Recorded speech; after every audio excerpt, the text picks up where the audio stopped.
Do you have an office space and want great lighting for your YouTube videos without breaking the bank? I got you covered. In this video, I'm going to show you my lighting setup and what tools I use and how I make it work. Let's get started.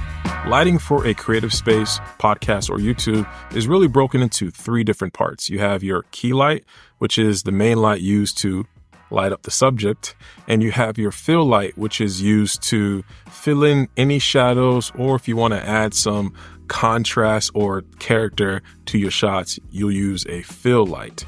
And lastly, we have the practical lights. Practical lights are like lights like this, neon light over here, a light bulb, or even a fake window.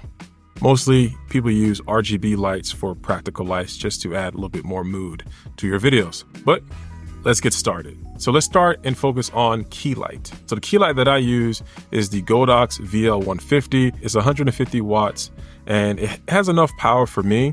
I put a 36-inch lantern over the light to diffuse the light to make it a lot more softer, and it also spreads the light everywhere in my studio. And the beautiful thing about this light setup for me is that the Godox sits right above me, suspended on an auto pole. I hate tripods. I hate light stands. Because the thing is, tripods and light stands make a small space like mine even smaller by taking up room on the floor. The auto pole gives me more space to put my light up in the air and not on the floor. And it's just not a trip hazard for my clients, not a trip hazard for my wife. And my dog doesn't knock lights over it. So it's a win-win for me.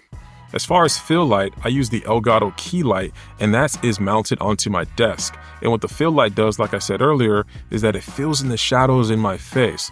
And the beautiful thing about this Elgato light is that it sits on a Elgato master mount.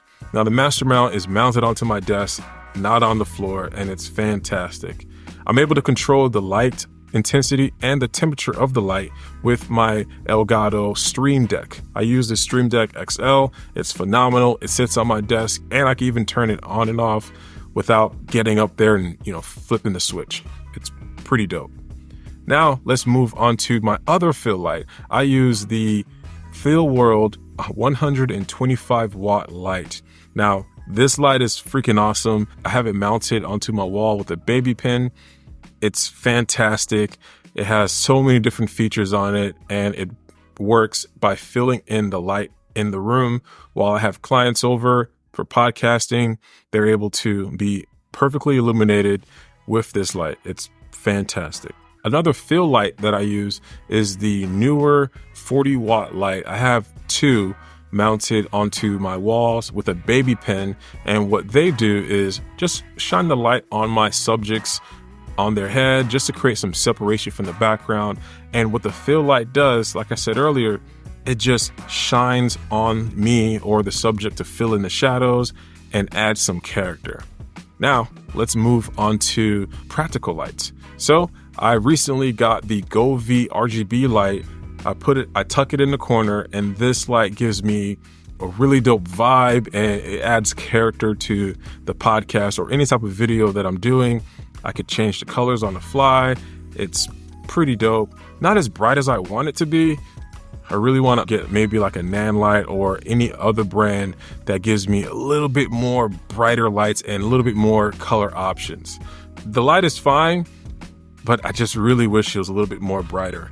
Now, that is used as a practical light, like I said, just to add character. Now I use two practical lights, and the second practical light is an Elgato key light. It sits behind my room divider, and what that does is it is shine bright behind the room divider, and the room divider acts as a diffuser, and it just gives my videos a little bit of a character.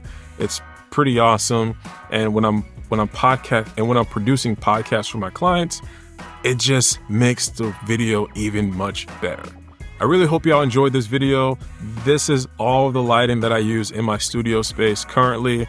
Everything is going to be listed below in a Google Sheet, and this Google Sheet is live, so I'm always updating and changing it and adding descriptions of how I use these products.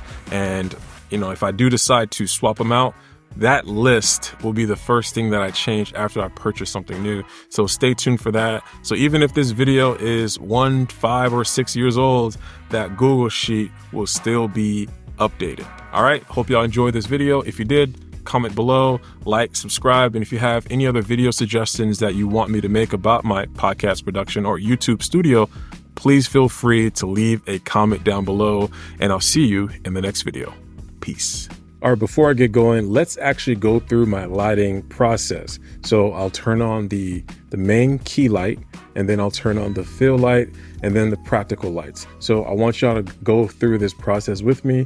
It's going to be complete darkness at first, but don't worry, we're going to get things going. All right, let's jump into it.